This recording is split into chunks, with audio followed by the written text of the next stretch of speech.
स्वाज्ञोऽपि यत्प्रसादेन ज्ञानं तत्फलमाप्नुयात् सोऽयं हयास्यो भगवान् हृदय में भातु सर्वदा। मान्याः संस्कृतं भारतम् इत्याख्ये समूहे उपस्थितानां भवतां भवतीनां च हार्दम् अभिनन्दनं स्वागतम्। अहमस्मि महानंद झा, नवदेहलीस्थे श्री लाल बहादुर शास्त्री केंद्रीय विश्वविद्यालय न्याय विभागे अध्यापकः। इदानीं तर्कभाषा ग्रंथमाश्रित्य चर्चा प्रचलति। तत्रापि प्रमेय प्रकरणम् आश्रित्य बहुषु दिनेषु चर्चा प्रचाल्यमाना विद्यते।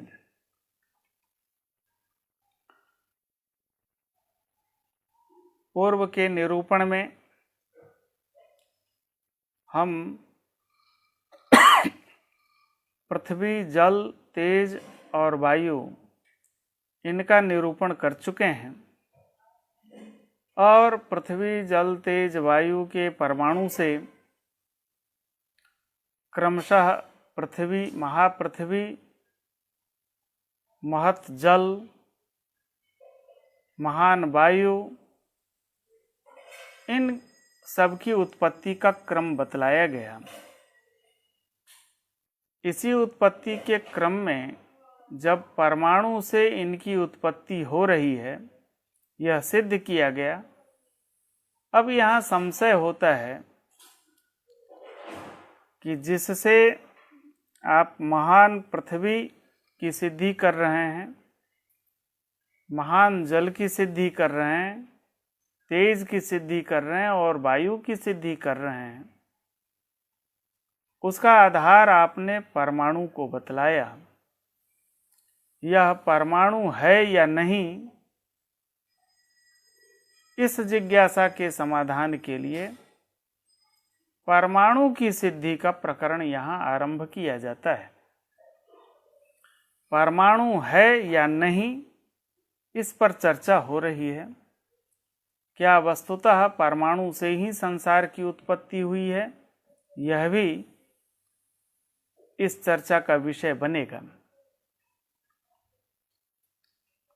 किम पुनः परमाणु सद्भावे प्रमाणम,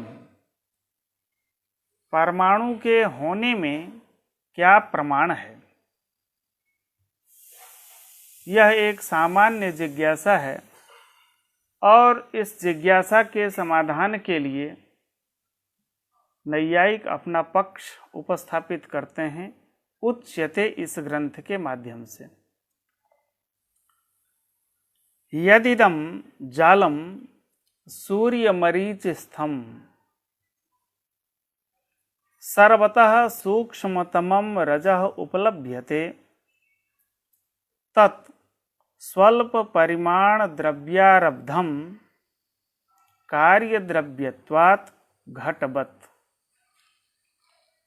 यह तर्कभाषा ग्रंथ की पंक्ति है।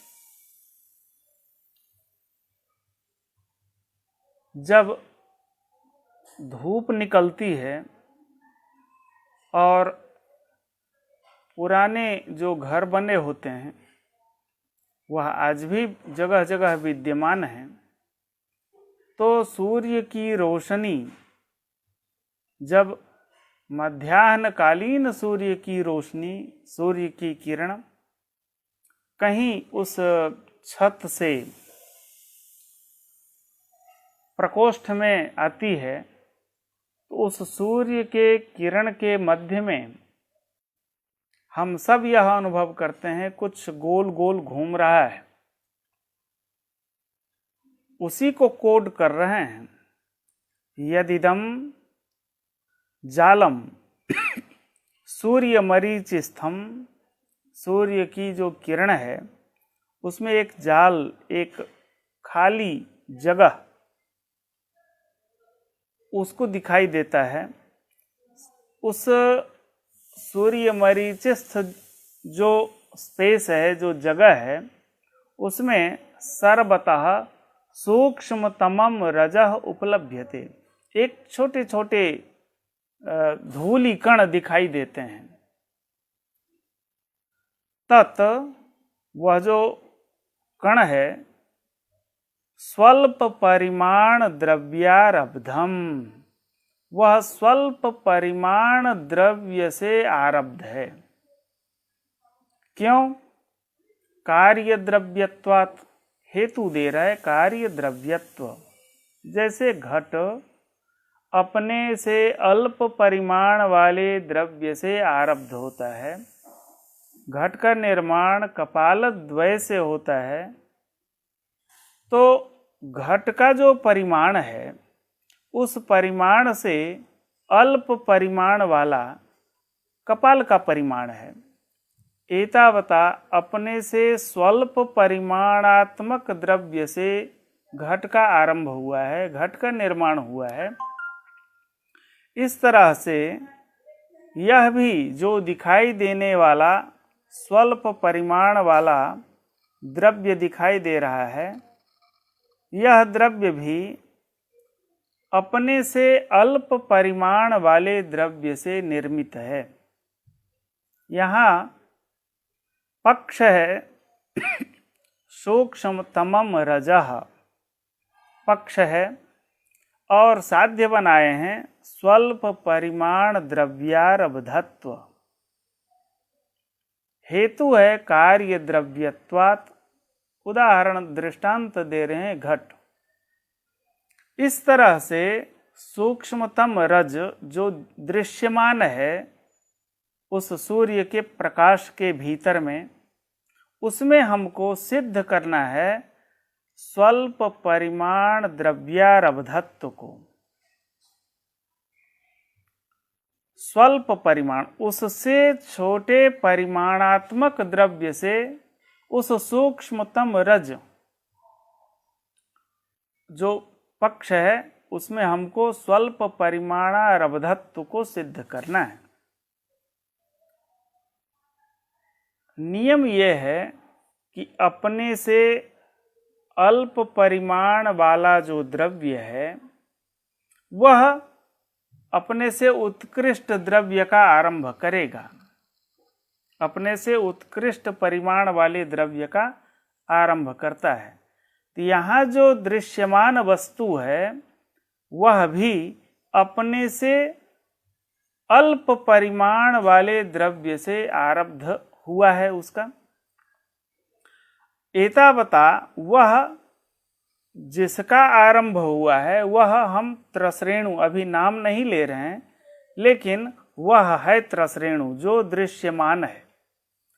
उस त्रसरेणु का निर्माण उससे अल्प परिमाण वाले द्रव्य से हुआ है। किस द्रव्य से हुआ है? उसका नाम है द्वेणुक। त्रसरेणु का निर्माण होता है।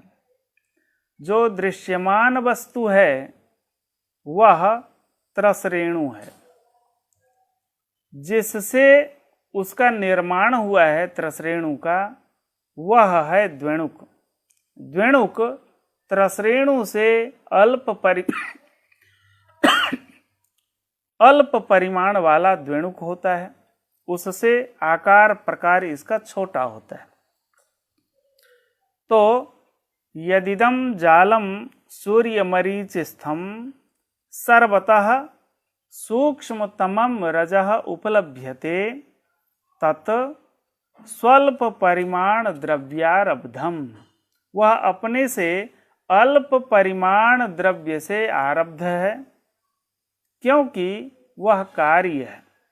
कार्य द्रव्यत्वात्, कार्य द्रव्य होने से उसका आरंभ ही होगा। कार्य हमेशा उत्पन्न होता है, उसी को हम कार्य कहते हैं। कार्यम प्रागभाव प्रतियोगी, जो पूर्व से तो नहीं है लेकिन उत्तर काल में उसका निष्पादन होने वाला है, तो जो निष्पन्न होगा उसका उस काल के पूर्व में प्राग भाव होता है। एतावता वह प्राग भाव का प्रतियोगी होता है, वह कार्य होता है, वह आरब्ध होता है, उसका आरंभ किया जाता है, निर्माण किया जाता है। हमें आरब्धत्व सिद्ध करना है। वह आरंभ किया हुआ द्रव्य है, निर्माण किया हुआ द्रव्य है।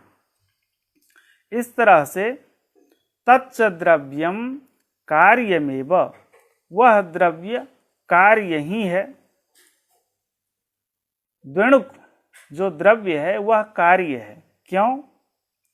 महद्द्रव्यारंभकस्य कार्यत्व नियमात्, जो महद्द्रव्य का आरंभ करता है वह कार्य होता है।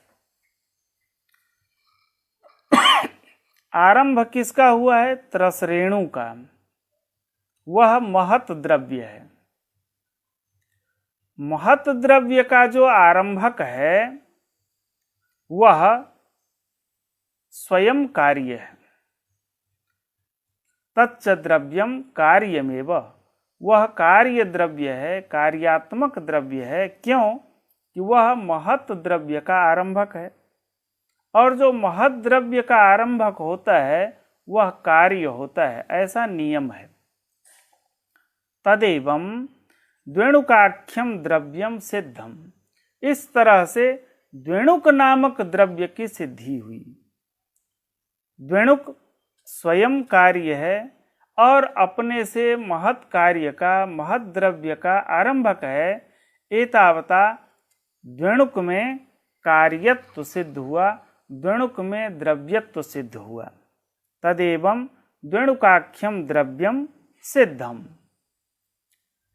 तदपि वह द्वेणुक भी स्वल्प परिमाण समवायी कारणारब्धम, वह भी अपने से अल्प परिमाण, द्वेणुक का जो निर्माण हुआ है वह परमाणु द्वय के संयोग से उत्पन्न होता है। एतावता वह द्वेणुक जो है वह स्वल्प परिमाण समवायी कारणारब्धम, अपने से अल्प परिमाण जो समवायी कारण है उस समवायी कारण से आरब्ध है। द्वेणुक का समवायी कारण परमाणु है और उसी परमाणु से द्वेणुक की उत्पत्ति होती है। स्वल्प परिमाण समवायी कारणारब्धम, अपने समवायी कारण से वह द्वेणुक आरब्ध होता है। चूंकि आरब्ध होता है इसलिए वह कार्य द्रव्य है। कार्य द्रव्य होना और आरब्ध होना दोनों पर्यायवाची है, दोनों ही अनित्य है। जो कार्य होगा वह अनित्य होगा, जो आरब्ध होगा वह अनित्य होगा। यह जो द्वेणुकात्मक कार्य है वह भी कार्य द्रव्य है, वह भी आरब्ध है। इसलिए कार्य द्रव्य होने के कारण, जैसे घट भी आरब्ध होता है, घट का आरंभ किया जाता है कपालादि से, एतावता वह कार्य है। और कपाल घट से अल्पतर परिमाण वाला होता है और अल्प परिमाण से उच्च परिमाण, श्रेष्ठ परिमाण का आरंभ होता है। यह सभी लोग जानते हैं। यस्तु द्वेणुकारंभकः, जो द्वेणुक का आरंभक है, जिससे द्वेणुक बना है, वही परमाणु है। परमाणु से द्वेणुक की उत्पत्ति होती है। एतावता द्वेणुक का आरंभक परमाणु हुआ। कारण परमाणु है और कार्य द्वेणुक है। द्वेणुकात्मक कार्य की उत्पत्ति परमाणु से होती है, वह परमाणु आरंभक हो गया। एतावता द्वेणुकारंभकः यह स एव परमाणु, जो द्वेणुक का आरंभ करने वाला है उसे परमाणु कहते हैं। प्रश्न यह है कि परमाणु का आरंभ किससे हुआ? अपने अवयव से अवयवी का आरंभ होता है। घट अवयवी है, एतावता उस अवयवी का आरंभक उसका अवयव होगा। कपाल उसका अवयव है, इसलिए कपाल आरंभक है, कारण है, और घट कार्य है। कपाल भी किसी से आरंभ हुआ है। कपाल का भी आरंभक कोई है, कपालिका। एतावता कपालिका आरंभिका है और कपाल उसका कार्य है। कपालिका भी किसी से बनी हुई है, किसी अवयव से।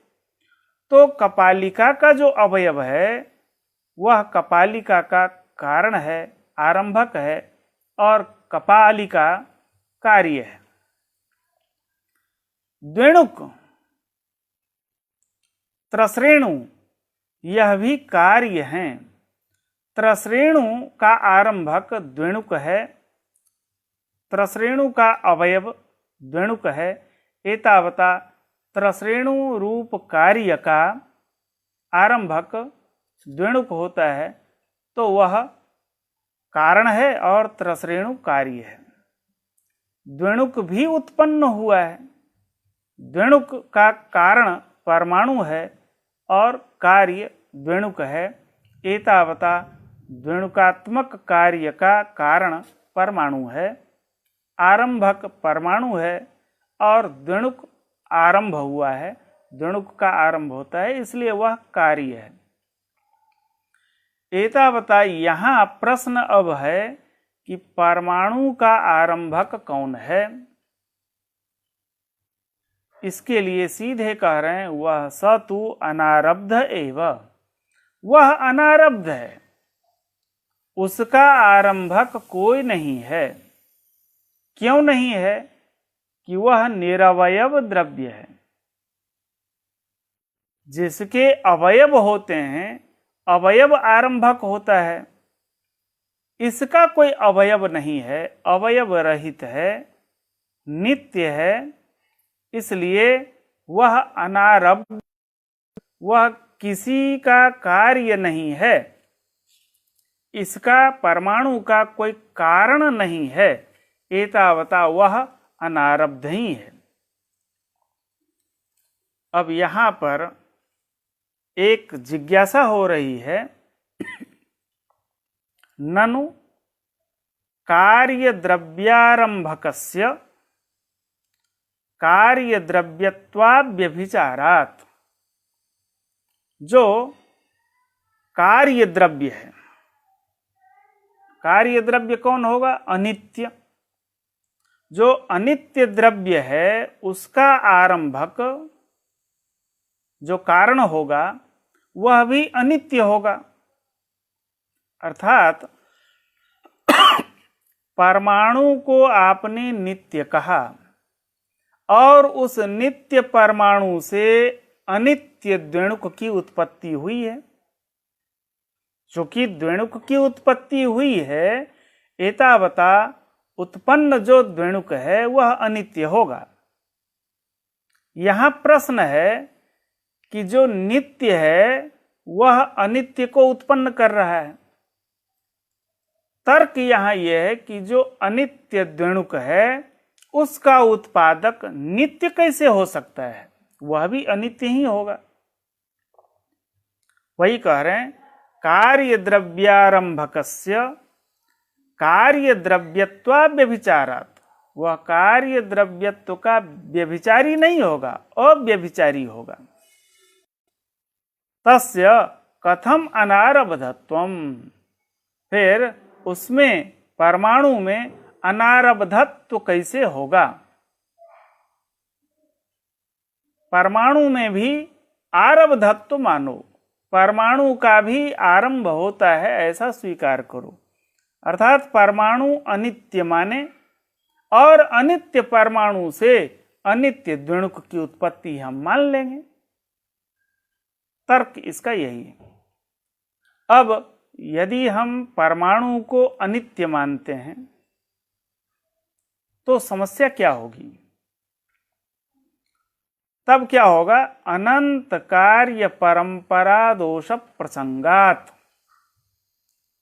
आपने द्विणुक का कारण परमाणु को सिद्ध किया, ठीक है, परमाणु का भी कोई कारण माने, क्योंकि उसे अनारब्ध आप जो कह रहे हैं वह गलत है। क्योंकि अनारब्ध जो है अर्थात जो नित्य है वह अनित्य का उत्पादक कैसे हो सकता है? एतावता वह भी अनित्य है, कार्य है। तो जब वह कार्य है तो उसका कोई न कोई कारण होगा, परमाणु का भी कोई न कोई कारण होगा, फिर उस कारण का भी कोई कारण होगा। ऐसे कारण की परंपरा अनंत होती जाएगी। अनंत कार्य परंपरा दोष प्रसंगात।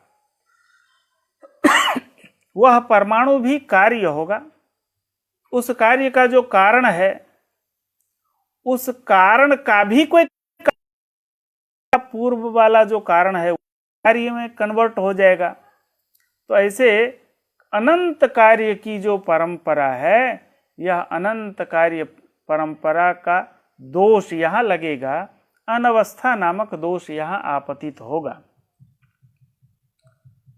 जब ये स्थिति आएगी तब तथा सति अनंत द्रव्यारब्धत्वा विशेषेण मेरु सर्षपयोरपि तुल्य परिमाणत्व प्रसंगः।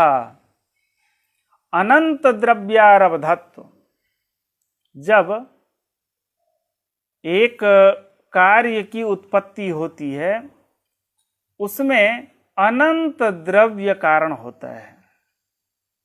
अनंत द्रव्यारब्धत्व से जब अविशेषित होगा तब मेरु और सर्षप, सुमेरु पर्वत और सरसों, इन दोनों में तुल्य परिमाणत्व प्रसंगः, दोनों में तुल्य परिमाण।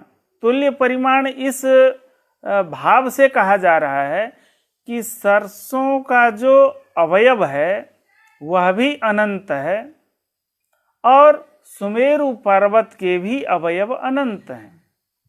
तो अनंत अवयव से जैसे सुमेरु पर्वत बना है ऐसे ही अनंत अवयव से सरसों भी बना है।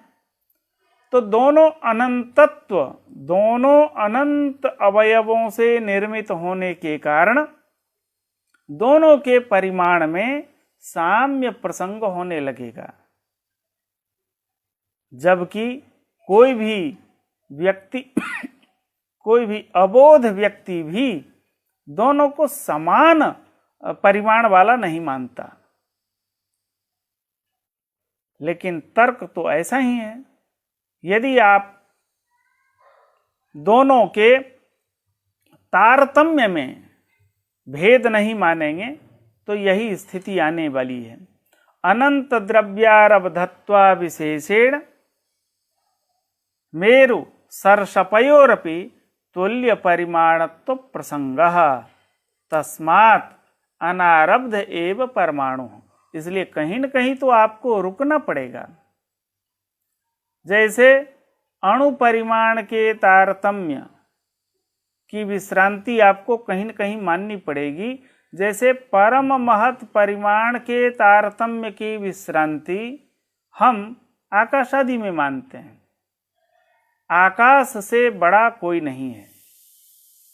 हम त्रसरेणु में विश्रांति नहीं मानते, चतुर्णुक में विश्रांति नहीं मानते, पंचाणु में विश्रांति नहीं मानते, कपालिका में नहीं मानते, कपाल में नहीं मानते, घट में नहीं मानते।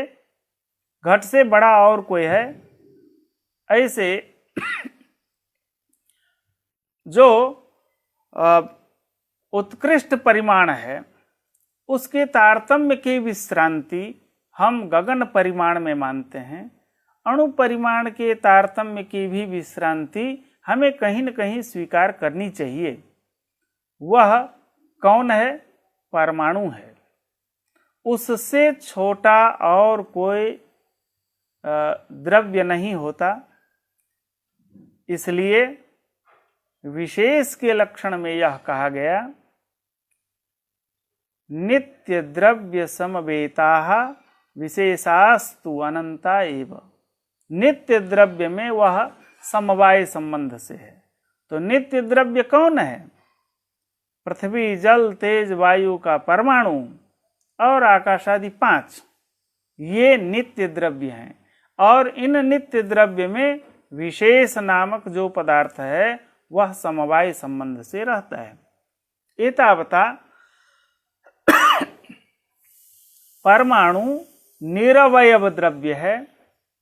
परमाणु आरंभ तो कर सकता है पर आरब्ध नहीं हो सकता, क्योंकि परमाणु का कोई अवयव नहीं होता है। परमाणु का यदि कोई अवयव होता तब उस अवयव से हम परमाणु का आरंभ मान लेते। यह जो इलेक्ट्रॉन, प्रोटॉन और न्यूट्रॉन, यह जो आधुनिक विज्ञान वाले ये कहते हैं परमाणु का विखंडन हो करके ये 3 उसके पार्ट्स हैं, इलेक्ट्रॉन, प्रोटॉन और न्यूट्रॉन। तो नैयायिक इस पर यही कहेगा कि जिसे आप इलेक्ट्रॉन कह रहे हैं, जिसे प्रोटॉन कह रहे हैं, जिसे न्यूट्रॉन कह रहे हैं, दरअसल वही परमाणु है। और इसी परमाणु इसी को हम परमाणु कहते हैं और वह अनारब्ध है, उसका आरंभक कोई भी नहीं है। तो तस्मात् अनारब्ध एव परमाणु। परमाणु अनारब्ध है। एतावता वह कार्य नहीं हो सकता, नित्य है।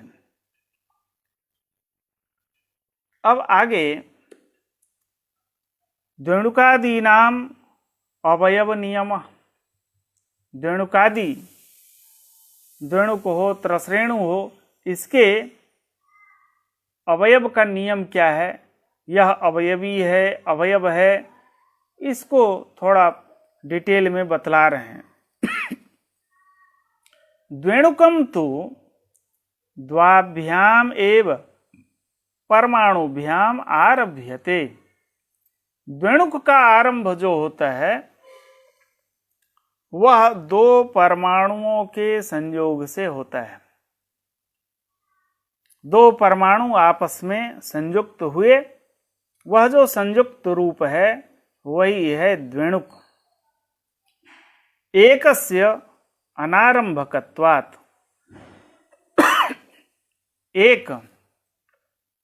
एक परमाणु से द्वेणुक का आरंभ नहीं होता है, अपितु द्वेणुक में 2 परमाणुओं का समूह रहता है, उसी को द्वेणुक कहते हैं। 2 परमाणु की जगह यदि हम 3 परमाणु मिल करके एक द्वेणुक का निर्माण करें तो क्या रहेगा? तो कहा त्रय्यादि कल्पनायाम प्रमाणाभावात्। 3 परमाणुओं से एक द्वेणुक का निर्माण, इसमें कोई प्रमाण नहीं है। त्रेणुकम तो त्रिभिरेव द्वेणुकैः आरभ्यते। और त्रसरेणु जो है त्रेणुक, वह 3 द्वेणुक से मिल करके बना है।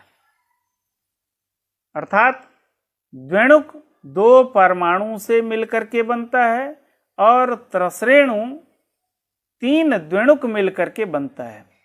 इसलिए परमाणु कौन है इसकी चर्चा के प्रसंग में एक श्लोक भी आता है।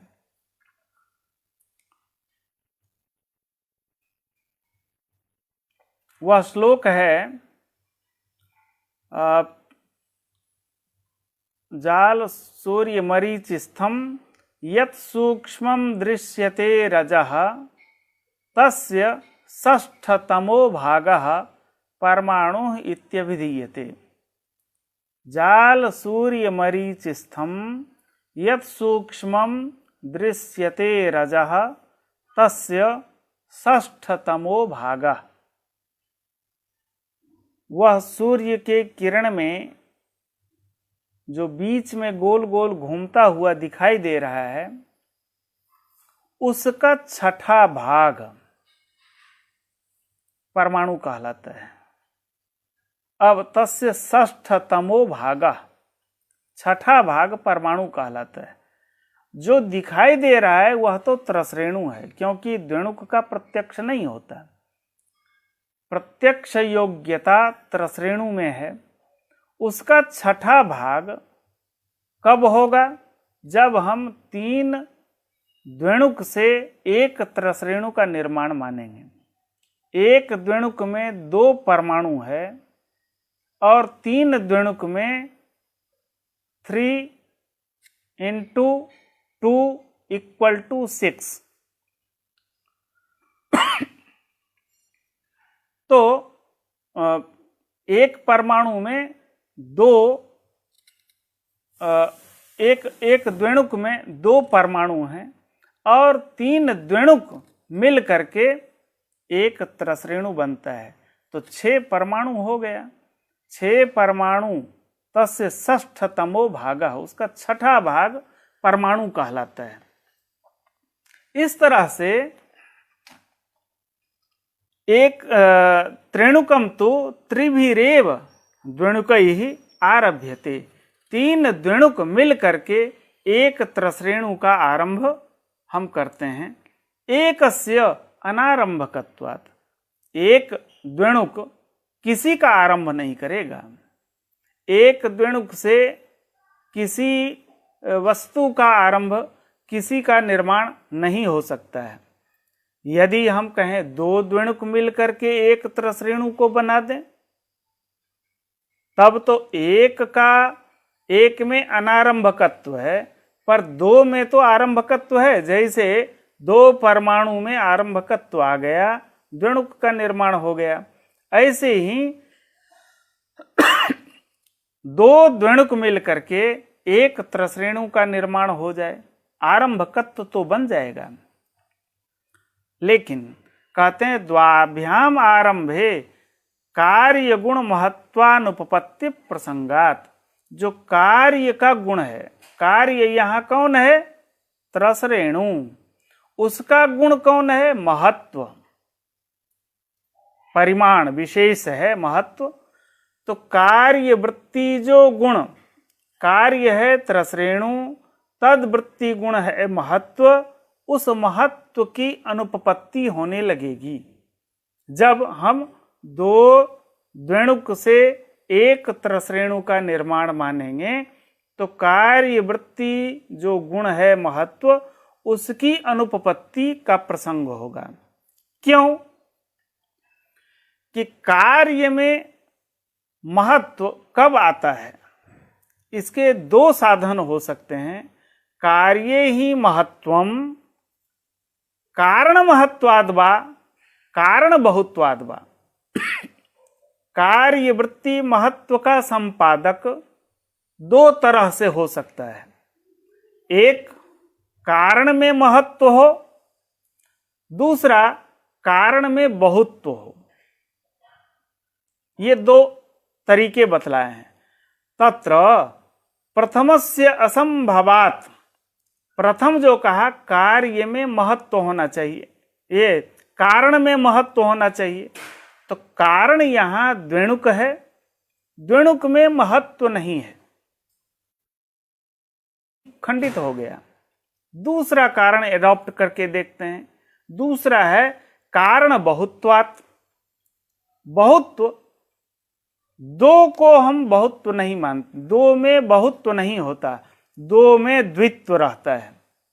व्याकरण में, व्याकरण शास्त्र के कोई भी आचार्य, कोई भी वैयाकरण, व्याकरणम अधीयानाः ये केपि छात्राः भवन्तु, व्याकरण शास्त्रे ये केपि पारंगताः वा भवन्तु ते वैयाकरणाः।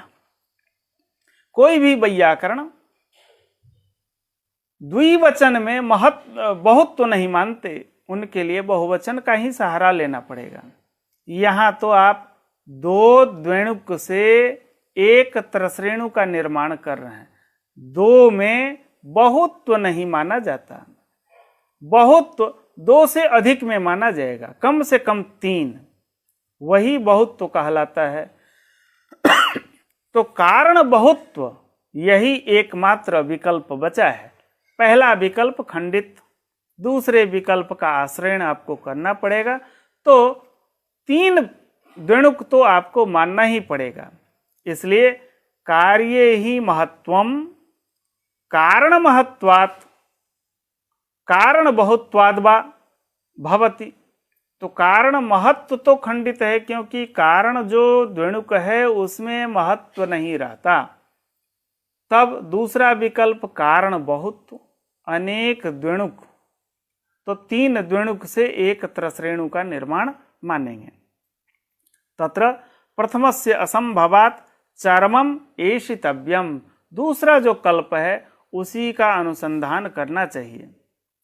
तो जब आप कह रहे हैं कि कारण बहुत्व से हम, अर्थात अनेक द्विणुक मिल करके हम एक त्रसरेणु का निर्माण करते हैं, तो जरा उदारता और बढ़ा लीजिए। 3 तक ही क्यों रुक गए? 4 5 की संख्या मानिए। 4 द्विणुक से हम एक त्रसरेणु का निर्माण माने, थोड़ी उदारता बना ले। न च चतुरादि कल्पनायाम प्रमाणमस्ति, 4 द्विणुक से एक त्रसरेणु के निर्माण में कोई प्रमाण नहीं है। क्यों?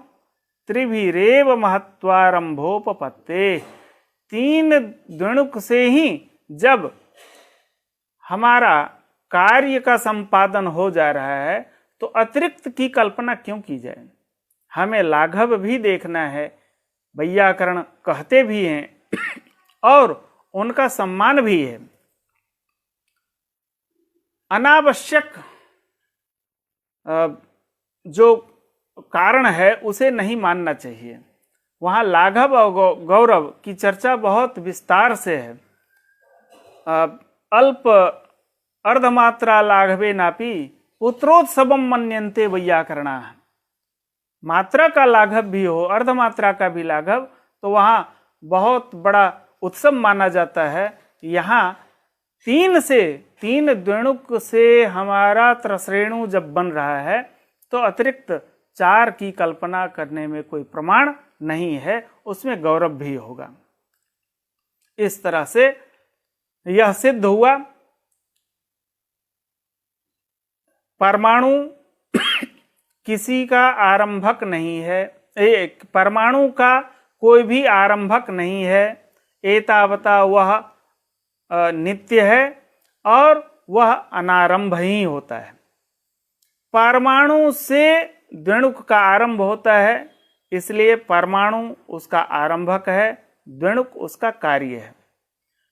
2 द्विणुक से त्रसरेणु की उत्पत्ति नहीं होगी, अपितु 3 द्विणुक से ही त्रसरेणु की उत्पत्ति होगी। वहाँ 4 द्विणुक से त्रसरेणु की उत्पत्ति में कोई प्रमाण नहीं है। एतावता ये परमाणु की सिद्धि और द्विणुकादि जो हैं उसके संबंध में चर्चा यहाँ प्रस्तुत की गई है। अब शेष जो द्रव्य हैं, पृथिव्यादि चतुष्टय का निरूपण हो गया है। चूंकि बीच में परमाणु का प्रसंग इसलिए आया कि इन 4 के 2 भेद होते थे, नित्य और अनित्य। परमाणु स्वरूप पृथ्वी जल तेज वायु नित्य है, बाकी अनित्य है। उस परमाणु का निरूपण हो गया। द्विणुकादि अवयवों की चर्चा हो गई। अब पुनः हम पूर्व की तरफ लौटते हैं। वायु के बाद आकाश, आकाश का निरूपण करते हैं।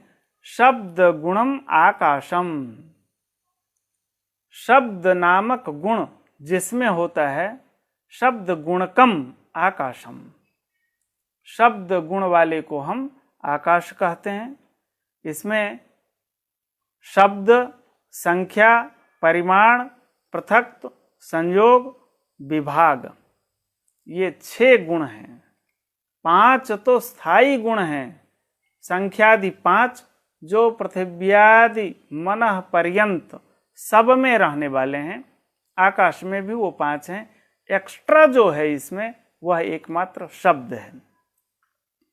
वह शब्द केवल आकाश में है, आकाशातिरिक्त अन्यत्र कहीं भी नहीं है। आकाश एक है, विभू है, व्यापक है और नित्य है। शब्दलिंग कंच, आकाश का साधन कैसे होगा? तो शब्दलिंगक, शब्द है हेतु जिसकी सिद्धि में वह होता है शब्दलिंगक, वह है आकाश। शब्दलिंगकत्वम अस्य कथम, आकाश की सिद्धि के लिए आपको एकमात्र शब्द ही सहारा मिला क्या? कैसे शब्दलिंगक ही है आकाश? यह प्रश्न हुआ तो कहा परिशेषात, जैसा कि पूर्व में कहा, और कोई सहारा नहीं है। आकाश को सिद्ध करने के लिए अन्य जो भी साधन हैं वो साधन यहाँ काम नहीं आने वाले, इसलिए शब्द हेतु के द्वारा हम आकाश की सिद्धि। परिशेषात, परिशेष का मतलब जहां अन्य दरवाजे बंद हो जाएं वहां एक ही काम कर पाएगा, उसी को हम परिशेष कहते हैं। प्रसक्त प्रतिषेधे अन्यत्रा प्रसंगात परिशिष्यमाणे संप्रत्ययः परिशेषः। ये प्रसक्त प्रतिषेधे, जो जिसका आप चाह करके भी जिसके द्वारा आप आकाश की सिद्धि नहीं कर सकते हैं, प्रसक्त का वहां प्रतिषेध हो जाए।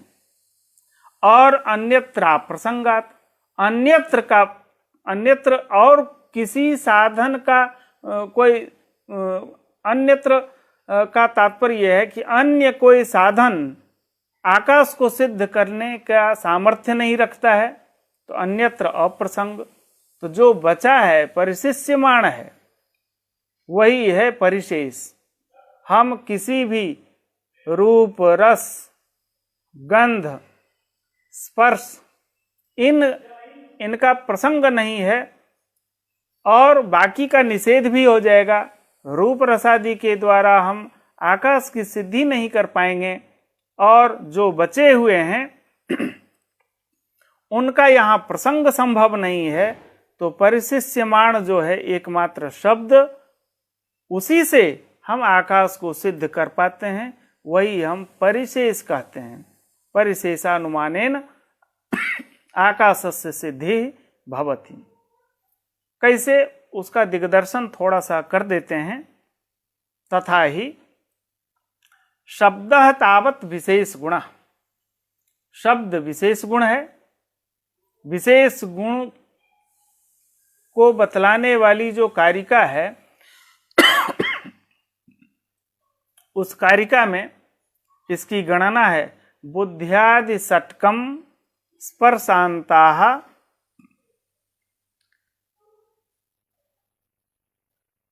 ऐसे करके एक कारिका है, बुद्ध्यादि षट्कम स्पर्शांताः शब्दों वैशेषिक गुण, ऐसे करके 16 विशेष गुण हैं, जिसमें शब्द एक विशेष गुण है।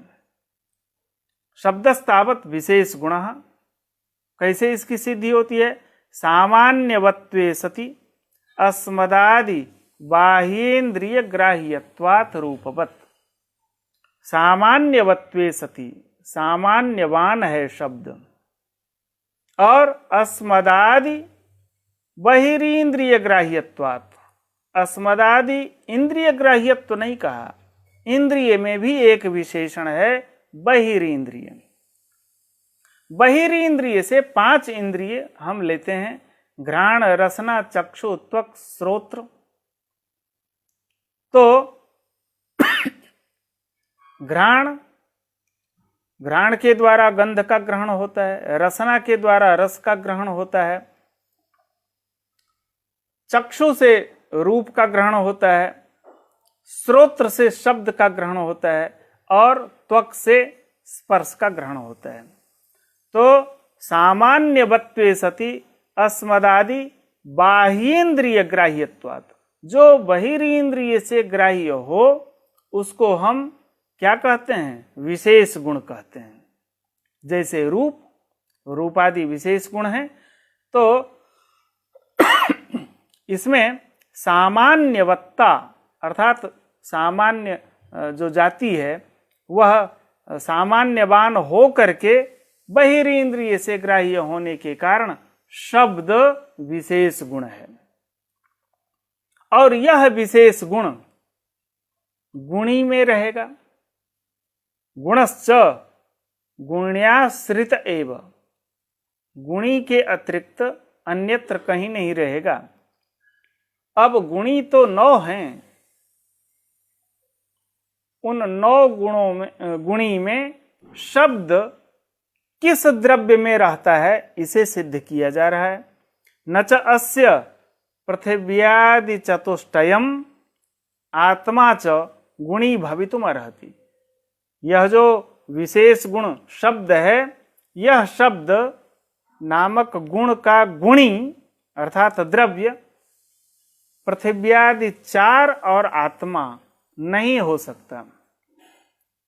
न च अस्य पृथिव्यादि चतुष्टयम अर्थात पृथ्वी जल तेज वायु और आत्मा, ये गुणी नहीं हो सकता, इसका अधिकरण नहीं हो सकता। क्यों? श्रोत्रग्राह्यत्वात् शब्दस्य, शब्द जो है वह श्रोत्रग्राह्य है। जो श्रोत्रग्राह्य होगा वह पृथिव्यादि चतुष्टय और आत्मा का गुण नहीं हो सकता। श्रोत्र से ग्राह्य शब्द है। क्या श्रोत्र से ग्राह्य रूप होता है? नहीं होता। इसलिए रूप का अधिकरण पृथ्वी जल तेज तीनों है। स्पर्श का ग्राह्य, स्पर्श का ग्रहण त्वगींद्रिय से होता है। त्वगींद्रिय से ग्राह्य जो स्पर्श है उसका अधिकरण 4 है, पृथ्वी जल तेज वायु। ऐसे करके श्रोत्रग्राह्य जो शब्द है वह श्रोत्रग्राह्य होने से वह पृथिव्यादि 4 और आत्मा का गुण नहीं हो सकता। ये ही पृथिव्यादि नाम गुणाः हैं न ते श्रोत्रेन्द्रियेण गृह्यन्ते। पृथ्वी जल तेज वायु और आत्मा का जो गुण है वह गुण श्रोत्र से गृहीत नहीं होते हैं। जैसे पृथिव्यादि 4 के रूप, रस, गंध और स्पर्श ये गुण हैं। इन गुणों का ग्रहण श्रोत्र के द्वारा नहीं होता। इनका ग्रहण घ्राण, रसना, चक्षु और त्वक से होता है। श्रोत्र का ग्रहण, श्रोत्र से इसका ग्रहण नहीं होता। पुनश्च आत्मा का जो गुण है बुद्धि, सुख, दुख इत्यादि, उसका भी श्रोत्र से ग्रहण नहीं होता। इससे सिद्ध क्या होता है? जो श्रोत्र से जिस गुण का ग्रहण होता है वह पृथिव्यादि 4 और आत्मा का गुण नहीं हो सकता। ये ही पृथिव्यादि नाम गुणाः न ते श्रोत्रेन्द्रियेण गृह्यन्ते यथा रूपादयः। शब्दस्तु श्रोत्रेण गृह्यते। शब्द श्रोत्र से गृहीत होता है। 5 का निवारण हो गया है, अभी भी 4 बचे हुए हैं। इसमें कह रहे हैं न दिक् काल मनसाम गुणः। यह दिशा, काल और मन का भी गुण नहीं है। विशेष गुणत्वात्, शब्द विशेष गुण है और कोई भी विशेष गुण दिशा, काल और मन में नहीं रहता। इस 3 का भी निवारण हो गया। 8 का निवारण हो चुका है। प्रतिज्ञा वाक्य है गुणः गुण्याश्रित एव भवति। गुण गुणी में आश्रित होकर के ही रहता है। एतावता शब्द नामक गुण का गुणी कौन होगा, यह विचार करने पर पृथ्वी, जल, तेज, वायु, आकाश, आत्मा, यह इनके गुण श्रोत्रेंद्रिय से ग्राह्य नहीं होने के कारण शब्द नामक गुण का गुणी नहीं हो सकता। दिशा, काल और मन विशेष नहीं हो सकता। शेष कौन बचा? परिशेषानुमानेन। जो शेष बचा है नौमा, वह है आकाश। अतः एभ्यः अष्टभ्यः अतिरिक्तः, इस 8 से अतिरिक्त शब्द गुणी एषितव्यः, शब्द नामक गुण का गुणी कौन है, यह खोजना चाहिए। स एव आकाशः, वह आकाश ही है, वह गुणी मिल गया। एतावता शब्द गुणकम आकाशम, शब्द नामक गुण जिसमें रहता है उसको हम आकाश कहते हैं। पूर्व में जो प्रश्न उठाया था शब्द लिंगकत्वम अस्य कथम, उसका समाधान दिया परिशेषानुमानात्। परिशेष कोई बाकी का निवर्तन हो गया है, अन्य की प्राप्ति संभव नहीं है। जो प्राप्ति संभव थी जिसकी, उसका निदान हो गया, उसका निराकरण कर दिया गया। एकमात्र आकाश ही बचा शेष, उस शेष को हम पकड़ लिए, यही परिशेषानुमान है, वही आकाश है। सच एकः, वह आकाश एक ही है, क्योंकि अनेक होने में कोई प्रमाण नहीं है। भेदे प्रमाणाभावात् एकत्वेनैवोपपत्ते, एक ही काफी है। 10-20 लेके क्या करेंगे आकाश? एकत्वाच्च आकाशत्वम नाम, है ना, एकत्वाच्च आकाशत्वम नाम, वह एक ही है आकाश। वह एकत्व क्या चीज है? अर्थात एकत्व संख्या वाला वह आकाश है। अर्थात आकाश 2 या 3 नहीं है। यदि हम घटाकाश, पटाकाश, मठाकाश इत्याकारक व्यवहार करते हैं तो वह गौण व्यवहार है। वस्तुतः आकाश एक है, परम महत् परिमाण वाला है, नित्य है, विभु है। आकाशत्वम नाम सामान्यम आकाशे न विद्यते। आकाशत्व नामक जो सामान्य है वह आकाश में नहीं रहता। क्यों? एकत्वात्। और सामान्यस्य अनेक वृत्तित्वात्, सामान्य का एक सामान्य नियम है नित्यत्वे सति अनेक समवेतत्वम। नित्य हो, आकाश नित्य है, लेकिन वह एक ही है, जबकि सामान्य अनेक में रहने वाला है।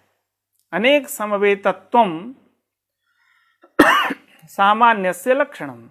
आकाश अनेक होता तो उसमें आकाशत्व सामान्य हम मान सकते थे। आकाश एक ही है। एतावता आकाशत्वम न जाति, वहां जाति बाधक व्यक्तेर भेदः यह है। विभु च आकाशम, यह विभु है, अर्थात परम महत् परिमाणवत इत्यर्थ। कहीं कहीं आकाश को पुल्लिंग बतला करके सच एकः, और यहाँ परिमाण के समय में परम महत् परिमाणवत नपुंसक भी, दो उभय लिंगक बहुत शब्द होते हैं।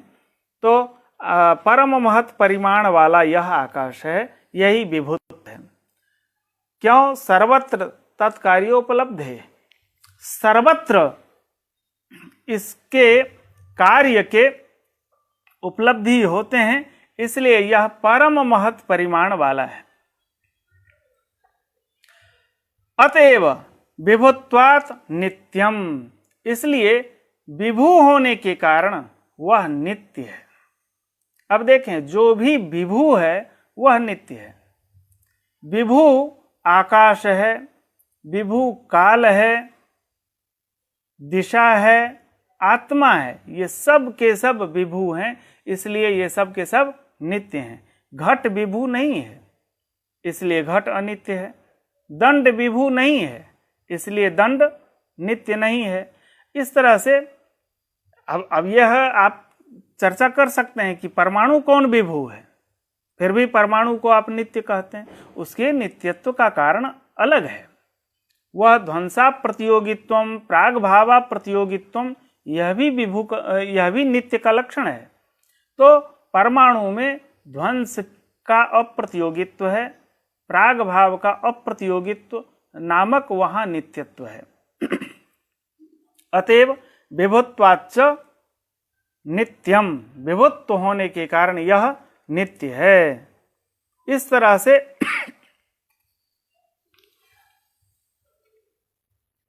यह आकाश का लक्षण यहाँ संपूर्ण होता है। आगे काल, दिशा, आत्मा और मन, ये द्रव्य में 4 की व्याख्या अग्रिम दिवस में संभावित है। सभी लोग स्वस्थ रहें, कुशल से रहें। इन्हीं भावना के साथ हम आप सभी का आदरपूर्वक नमस्कार करते हुए यथा योग्य और इस वार्ता को यहीं विश्राम प्रदान किया जाता है। धन्यवाद, नमस्कार।